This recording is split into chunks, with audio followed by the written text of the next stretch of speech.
Hello everyone. Welcome back to Improved Version, your dedicated channel for sharing profound knowledge on holistic personal development through the lens of life-changing books.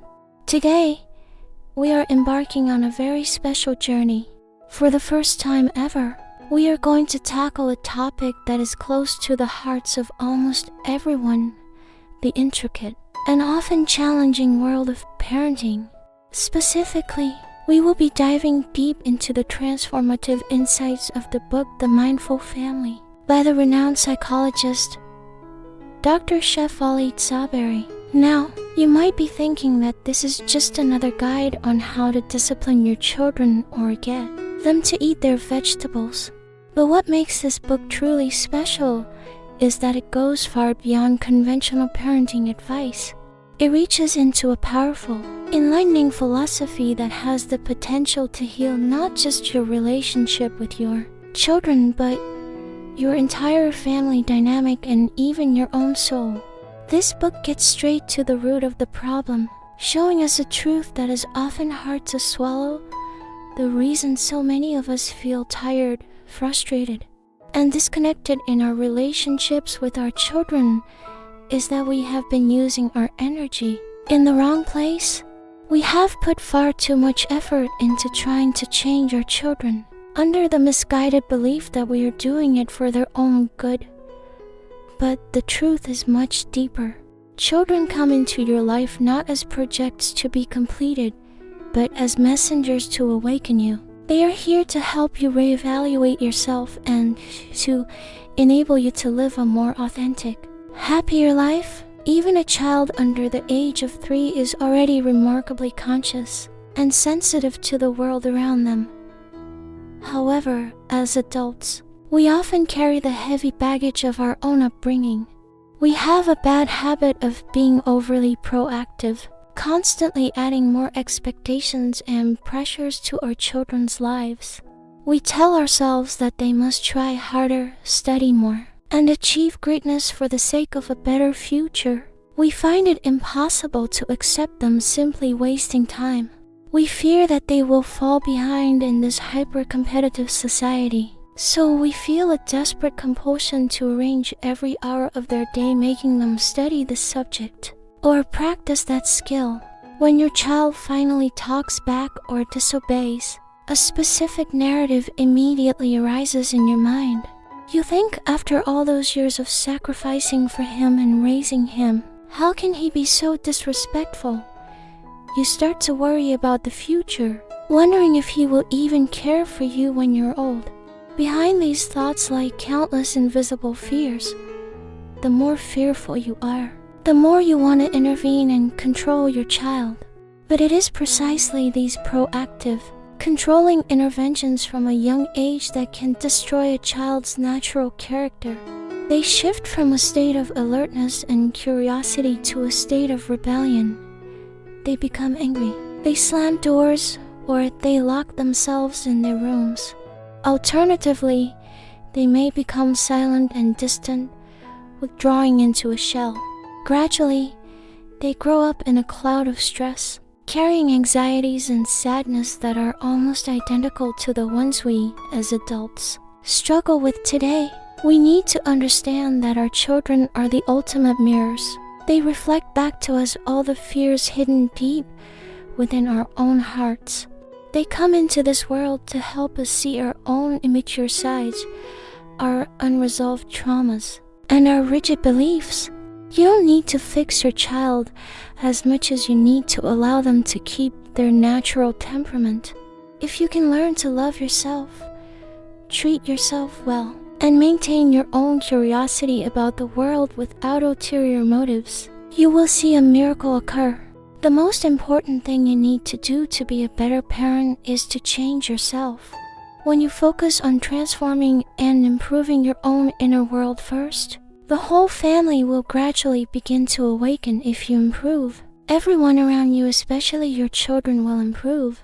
This is a simple method, yet it brings about a monumental change in the destiny of a family. However, the reality is that not everyone has enough faith or the willingness to do this internal work. If you truly desire a harmonious, happy family, and you want your children to grow up to be healthy, well-adjusted individuals, you must allow yourself to listen to new perspectives from psychology. You must find the answers to why you're having these recurring conflicts. Through these contradictions, you can begin to see what deep-seated fears are driving your behavior. So, how can you overcome that fear? How can you raise your children better while simultaneously embarking on your own journey of spiritual awakening? Let's start by looking at the 7 major misconceptions about parenting that most of us hold. Have you ever stopped to wonder what your child actually needs most in life? The perspective of this book is that a child only truly grows up healthy when they experience 3 fundamental things. They need to be seen, they need to feel they have value, and they need to know they are important. Tragically, many parents fail to provide these 3 essentials.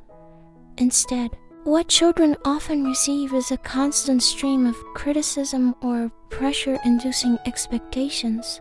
They are told they haven't done well enough, that they need to try harder, or that they aren't capable of managing themselves.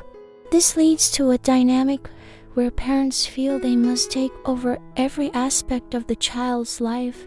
Conflicts, therefore, often stem from the simple fact that children are desperately reaching for the validation their parents have never truly given them. The result is a child left with a lingering sadness and parents who feel utterly exhausted. Many parents feel that their child is deliberately trying to annoy them. When a child doesn't do their homework or when siblings fight, parents take it personally, as if the child is trying to drive them crazy. But a child never intentionally tries to upset their parents. They are simply being themselves. Their behavior might be because a task is too difficult, their mind is tired, or they simply forgot. It is an inner state that hasn't found a way to be expressed properly yet. You're only upset because you have too many emotional trigger point sparks that ignite at the slightest touch because of your own unresolved issues. This brings us to the first misconception, that raising children is solely for the child's sake. Many parents say, "I do everything for my child. All my hard work and the assets I accumulate are for them." But when you devote your entire focus to producing a successful child, you get caught in an industrial race with society. You try to create a prosperous child according to adult standards. This leads to overreacting. You think your child is too shy, too lazy, or too sensitive. Any positive trait can be exaggerated into a weakness. If your child is good at math but struggles with literature, you worry they are unbalanced. If they enjoy daydreaming, you call them unrealistic. When you place all the focus on the child, your demands become endless, and the child lives in constant anxiety, feeling they are never good enough. The second misconception is the belief that successful children are always the ones who are ahead. Our society is increasingly competitive. We push children to learn foreign languages, play instruments, and join competitive sports at younger and younger ages. We think that if another child surpasses ours in 3rd grade, our child will be behind for life. This competitive lens forces us to compel our children into a race they never signed up for. But if you look back at your own school rankings and see where people are now, you realize life doesn't follow a fixed order. Everyone has ups and downs. Dr. Shefali likens a child's abilities to 5 fingers. Academic achievement is merely the little finger, the smallest one. The other 4 fingers represent the ability to manage relationships. The thumb is the relationship with oneself. The index finger is the family. The middle finger is the community. And the ring finger is the child's own goals and ideals.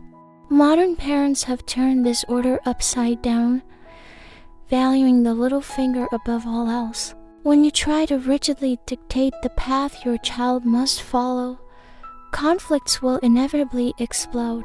The third misconception is the habit of judging your child as either good or bad. We label them, my son is lazy, my daughter is stubborn, he's naughty. Labeling is easy because it prevents us from having to reflect on ourselves. We assume that because we're adults, we are finished products and don't need to change. So when a problem arises, we blame the child's shortcomings. But if a label is repeated long enough, the child begins to identify with it. They become the lazy kid or the troublemaker, and the parents remain giant children in adult bodies, unable to grow because they are too busy judging.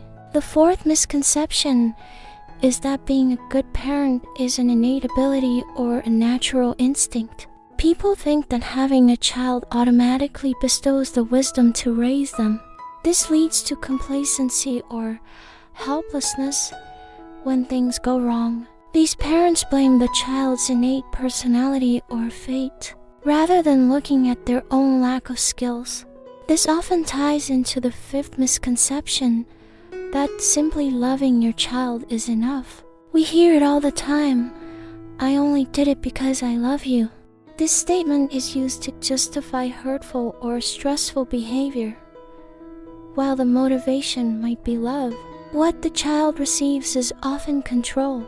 A 12-year-old girl once told Dr. Shefali in therapy, I feel like my whole life is about making mom happy, but it's never enough. This is the tragedy of a love wrapped in pressure. Much of what we call love for our children is actually self-love in disguise. We are proud when they succeed because it makes us look good. We are embarrassed when they fail because it makes us look bad. This turns the child into a measure of the adult's worth, forcing the child to live in fear of disappointing us. True love is the capacity to see, accept, and respect others for who they truly are, without demanding anything in return. The sixth misconception is that a parent's mission is to raise a happy child. This sounds noble, but it leads to parents who are terrified of their children suffering any harm or setback. When a child faces a challenge, the parent panics and steps in to fix it. They shield the child from the very hardships that would build their resilience and character. Setbacks have a sacred meaning. They are the motivation for growth. By fixing everything, you take away your child's opportunity to learn how to stand on their own 2 feet. The seventh and most serious misconception is the desire to control everything about the child. Some parents control because they felt they had no control over their own lives growing up. They see their children as a kingdom they can finally rule. They forget that the goal isn't to create a child who conforms to their standards, but to nurture a human being who can experience life for themselves. Your child has their own path, their own destiny, and their own right to feel pain. Our privilege as parents is not to decide their personality, but to affirm that everything they are, their strengths and their imperfections, is precious and worthy of love. To become an awakened parent, you must move beyond these misconceptions and identify the 9 major fears operating within you. Awakening isn't about learning something new. It's about removing the veils of misconception and fear. Most of us try to divide life into joy versus pain and happiness versus unhappiness. We cling to the good and run from the bad. This makes us terrified of conflict, the first major fear. Because we fear disagreement, we act leniently while harboring secret resentment. We can't say a firm no, or we feel guilty when we do. We can't tolerate our children fighting, so we intervene immediately. People who fear conflict live in a constant state of being judged. They don't know how to set boundaries, and they exhaust themselves trying to keep everyone happy. The second fear is the fear of misfortune or unhappiness. Parents with this fear don't allow their children to be uncomfortable. If a child is sad, the parent tries to distract them with food, or movies. They force the child to suppress negative emotions, saying boys don't cry or there's nothing to be sad about. By trying to escape imperfection, they deprive their children of the chance to practice essential skills like conflict resolution. The third fear is the fear of not being loved. Parents with this fear are hypersensitive to their children's reactions. If a child wants privacy and closes their door, the parent feels rejected. If a child is grumpy, the parent thinks the child no longer loves them. They react with anger because they feel empty inside. They yell, "You don't respect me," because their sense of worth depends entirely on the child's validation. This is closely linked to the fourth fear, the fear of independence. To these parents, a child's autonomy feels like an estrangement. They make their children feel that having their own opinion is shameful.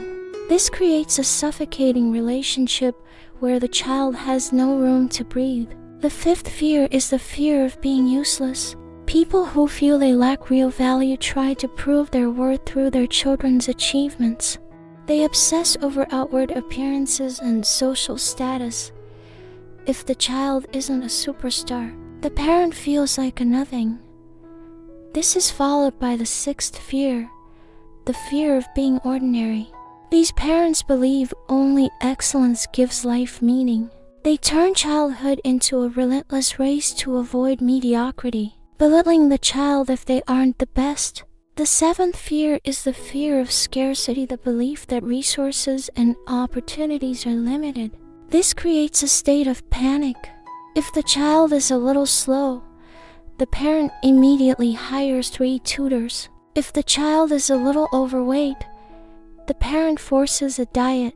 They rush to make the child do everything out of a fear of missing out, without ever asking what the child actually needs. The eighth fear is the fear of losing control over the child's life and their own. These parents do their children's homework and put immense pressure on themselves to meet every single need of the child. They believe that any failure on the child's part is a sign that they are a failed parent. All 4 of these fears, uselessness, being ordinary, scarcity, and loss of control, lead to the same abyss, a profound feeling of inadequacy. They turn the child into a tool for the parent's ego. Finally, there's the fear of commitment, the fear of truly devoting one's heart, time, and attention to the relationship. These parents are rarely present. They are distracted and superficial. They find spending quality time with their children exhausting because it requires a level of accountability they aren't ready for. This leaves the child feeling unworthy of love, leading to low self-esteem. Reading a book like this is a powerful tool for self-diagnosis. But remember, self-diagnosis is not self-judgment. Please do not blame yourself for your fears or misconceptions. All healing begins with the courage to face them. As the saying goes, bitter medicine cures the disease. The truth is hard to swallow, but it is necessary for your health. Awakening is a journey of destroying the false beliefs you once held. Looking at the darkness within yourself isn't a failure. It is the first and most important step toward freedom. I believe that the fact you have listened this far is a clear sign that you're ready to embark on this journey. Because the insights in this book are so deep and rich, I have decided to divide this topic into 2 parts. In this first part, we have identified the why, the misconceptions and fears that hold us back. In the next episode, part 2, I will share the how. I will offer practical methods to overcome these fears and introduce 9 essential parenting skills. Based on enlightened thinking, these skills will help you and your child live more peacefully, freely, and with a deeper connection than you ever thought possible. If you're ready to break free from your limiting beliefs, to understand yourself better, and to nurture true awareness every day, then I invite you to join us on this path to freedom for both you and your child. Thank you so deeply for listening to today's sharing. If you found this discussion helpful and it gave you a new perspective on your family life, please consider sharing this video with other parents or friends who might be struggling with the same issues. We are all in this together, and a little bit of shared wisdom can go a long way. Before you go, don't forget to give this video a like if it resonated with you. Your support helps us reach more people and spread these messages of awakening. Also, make sure to hit that subscribe button and turn on the notification bell so you don't miss part 2 of this series and all our future deep dives into the world's most influential books. We post new content every week to help you on your journey to becoming your best self. Thank you once again for your time and your commitment to growth. We value your presence in our community. I look forward to seeing you in the next video, where we will continue our journey into the mindful family.